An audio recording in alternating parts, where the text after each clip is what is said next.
Hello everybody, this is Adrian for WapCar.my and I'm all about the details. Here we have it, the all-new Perodua Ativa, Perodua's latest and greatest SUV.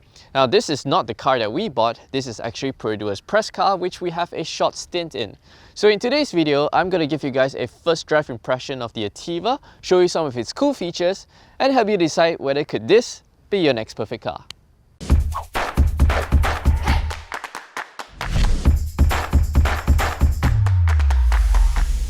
Download the official WapCar app on the Apple App Store and Google Play Store now.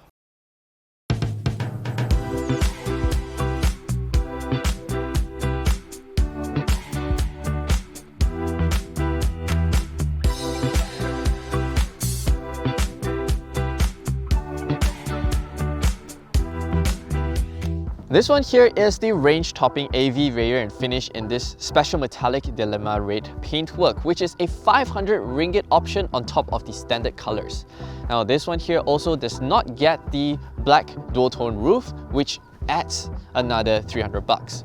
Now regardless, all variants of the Ativa gets the side mirror caps as well as the A-pillars finished in black. Now personally, I feel that having the black dual-tone roof gives the car a much more sportier, aggressive stance, which is why our car have this option checked. I'm sure many of you will agree that without the gear-up body kit, the Ativa looks a whole lot more matured as well as easier on the eyes.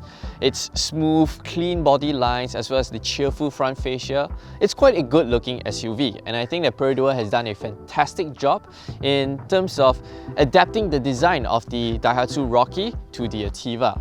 Although I still prefer having the Toyota Race exterior design because I think that looks proper JDM. I want to draw your attention to these full LED headlamps with sequential turn signals on this range-topping Ativa. The way the LEDs illuminate is unlike the Beza Myvi Arus, where the LEDs just comes on instantly. The headlamps on the Ativa is more akin to a BMW where it does a fade in and fade out when it comes on and off. This looks properly premium. So after taking the Ativa out in the open and parked on public roads, it finally gives me an impression of how small the Ativa actually is. Its entire length spans 4065mm, which is 265mm shorter than the Proton X50. And to put those numbers into perspective, the Ativa is roughly the same length as my Mazda 2 hatchback. So yes, the Ativa is indeed a small car. However, I feel that this size is the perfect size for a compact city SUV because it's easy to maneuver, it's easy to park, getting in and out of tight spaces, you'll also be very confident, no issues at all. So this, I feel, is a great size for a city SUV. As I've mentioned in my previous video, the Ativa uses a steel tailgate instead of a plastic one as seen in the Toyota Rise and Daihatsu Rocky. And the reason for this switch is because Perodua says they couldn't find a local vendor that has a mold to be able to produce a tailgate of this size. And to R&D and re-engineer someone to have a mold like this would be a very costly investment, which is why Perodua went with the next best thing, steel tailgate. It does add a little bit to the car's entire curb weight. However, my bigger question is whether does it make the tailgate more difficult to use.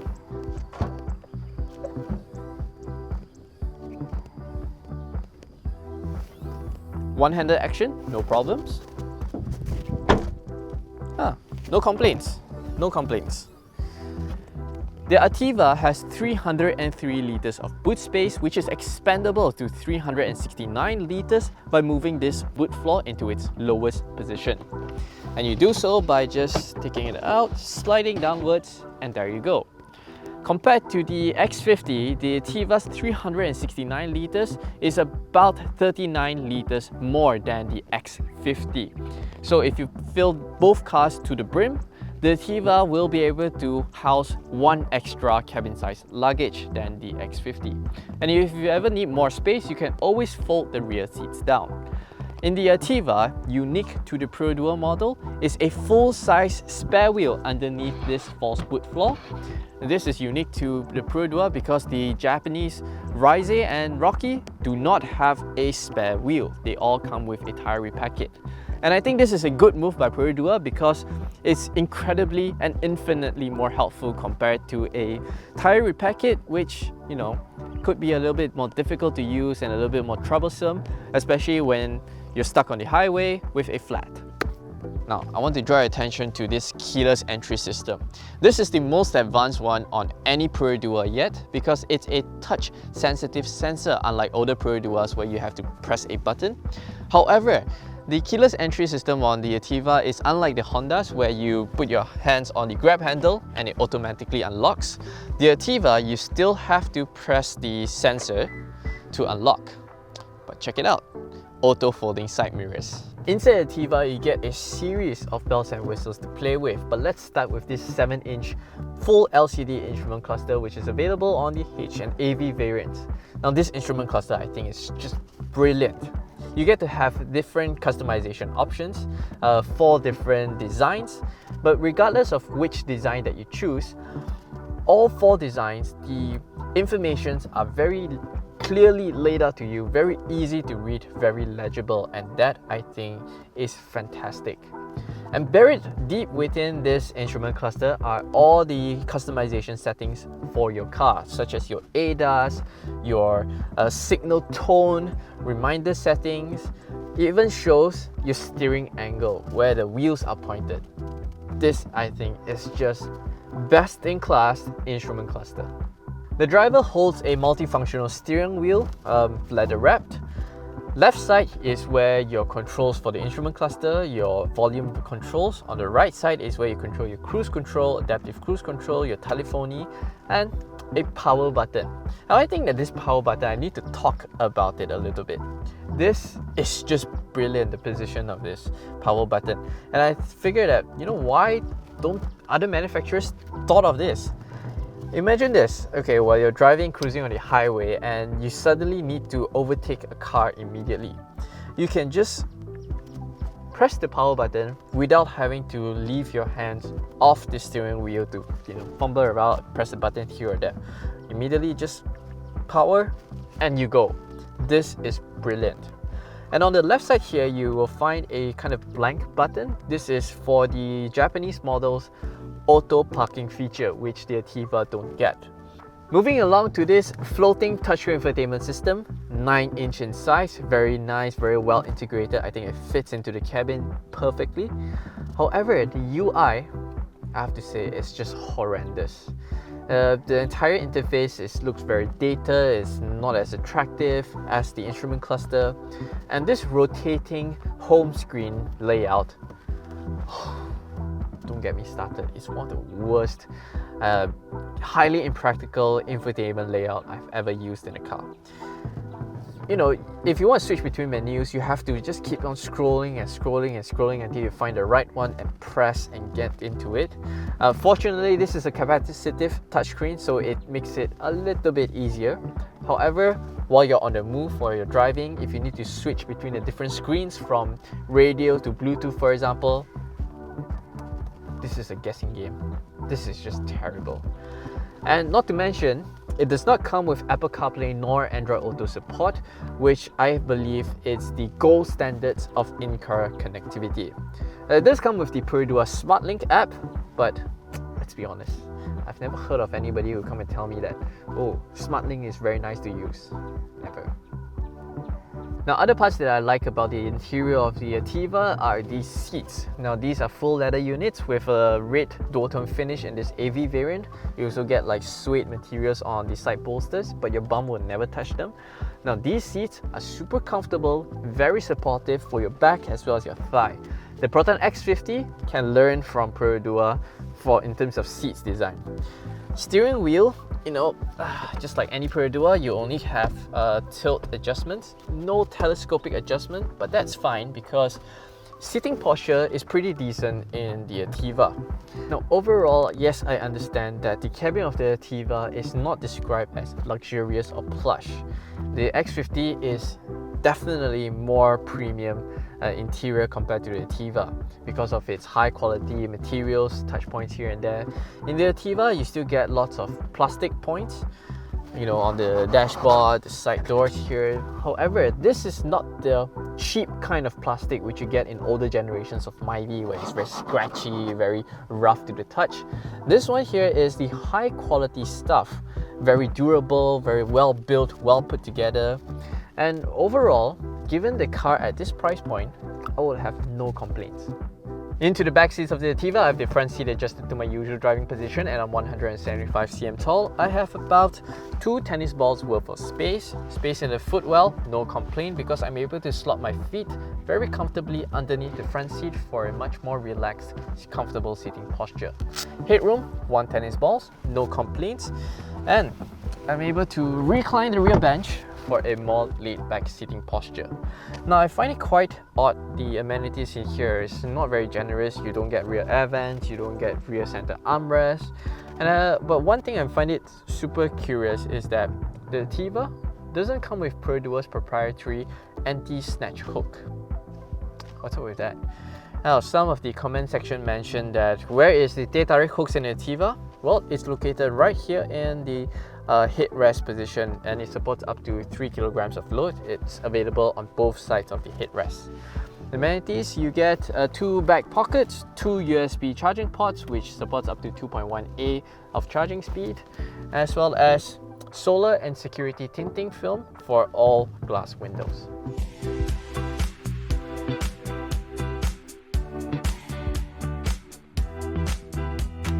Alright, so today I'm going to focus on 2 aspects on the driving experience of the Ativa, the 1-litre turbo engine as well as the refinement. So some facts and figures, the Ativa is powered by a 1-litre 3-cylinder turbocharged petrol engine paired to a CVT automatic to push 98 horsepower and 140 Nm of torque to drive the front wheels. Now this 1-litre 3-cylinder turbocharged engine, you know, it may sound very little, it's going to be underpowered and whatnot. However, modern 3-cylinder small capacity engines have come a long way and they are very high tech as well as modern and refined. So as I'm going to demonstrate now, just exiting a junction, very responsive. Immediately it goes, there's no delay in terms of the throttle response. Just put your foot down and off you go and you set off, carry on with your way. As I'm going to demonstrate, I'm moving into the highway. Very responsive. I'm at triple-digit speeds. Immediately I put my foot down. Response is instantaneous. Very sharp, very immediate. This responsive powertrain is complemented by the new DNGA platform, Daihatsu New Global Architecture platform, and compared to its Japanese twins, Perodua claims that they have recalibrated the suspension to offer stiffer damping because they commented that the Japanese cars are a little bit too soft for Malaysian liking. And I have to say that Perodua has done a fantastic job in terms of the suspension calibration. This is by far the best handling, best ride quality Perodua ever made.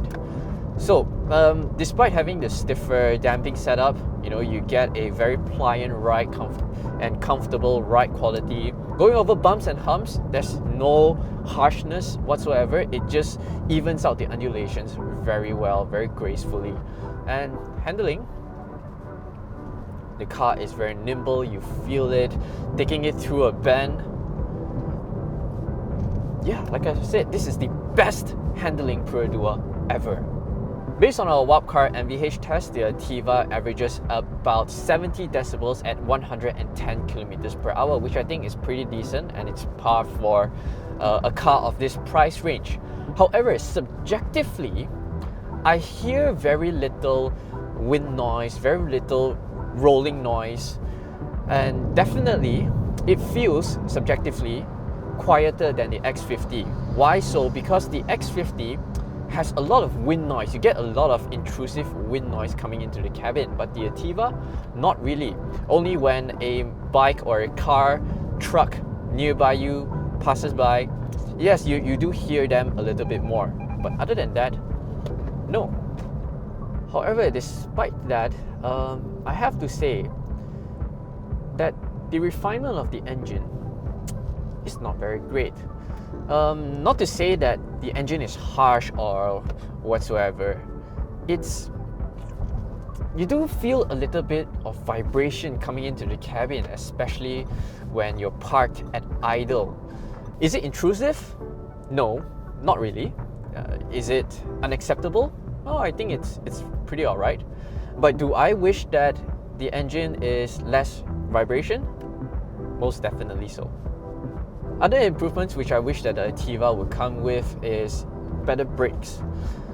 The Ativa uses ventilated disc brakes on the front and drum brakes at the rear, and it brakes like a typical Perodua. You know, it's very soft, there's not a lot of bite to it. I understand why Perodua, went with this kind of setup, because this is, after all, a city SUV, so this kind of soft, progressive, easy to modulate brake pedal is very much more easier to drive in city, in the town. However, personally, I do wish that my brakes feels a little bit beefier. Another complaint that I have about the Ativa is the oddly slow steering ratio. So what it means is that it has quite a fair bit of, slow dead center, and you don't get a lot of feel coming through the steering wheel. Great road holding capabilities, very talented chassis, but the dull steering just takes away the fun factor. In the AV variant, it comes with adaptive cruise control with lane keep control. It's the cheapest car on sale on the Malaysian market to come with ACC. And I find the ACC in the Ativa to be, no complaints. It works as it should, as intended. Very simple. Simply just activate the cruise control, set your desired speed, and then you get to adjust the distance that you like to keep with the car in front of you, and just let it do its own thing. Very intuitive to use. However, I must stress that the Ativa is not level 2 semi-autonomous driving. What I mean by that is it does not have lane keep assist, meaning it doesn't help you follow the lane, take the curves, take the bends with you. All it does is helps you center into the lane. It doesn't detect the corner and then adjust for the corner and correct your steering wheel. All it does is just helps you steer back into the lane. I was just demonstrating. It just pulls me back to the lane. It doesn't help me with cornering. So you don't pandai go and say, oh, my Ativa drives myself, and then just let it go hands off, and then meet with an accident or something like that. Not pretty. Overall, I think that the Perodua Ativa is a fantastic package, but not as a family SUV, more of a compact city SUV. The proportions, drivability, powertrain, comfort, and most importantly, safety features and the price that they're asking for, I think is fantastic value for money. Now notice in this video that we did not comment too much on the fuel consumption or the pros and cons of the Ativa. That is because we did not get to spend as much time as we like in the Ativa, and this car here only has delivery mileage, so some of the figures may not be too accurate compared to once the car is properly run in. But fret not, because an in-depth long-term review of the Ativa is coming to this channel when we take delivery of our very own Ativa. So make sure you stay tuned to WapCar.my website, as well as subscribe to this YouTube channel for more videos like this. As always, thanks for watching. We hope you enjoyed this video. Download the official WapCar app on Apple App Store and Google Play Store for all your latest reviews, news, and comparisons to help you find your next perfect car.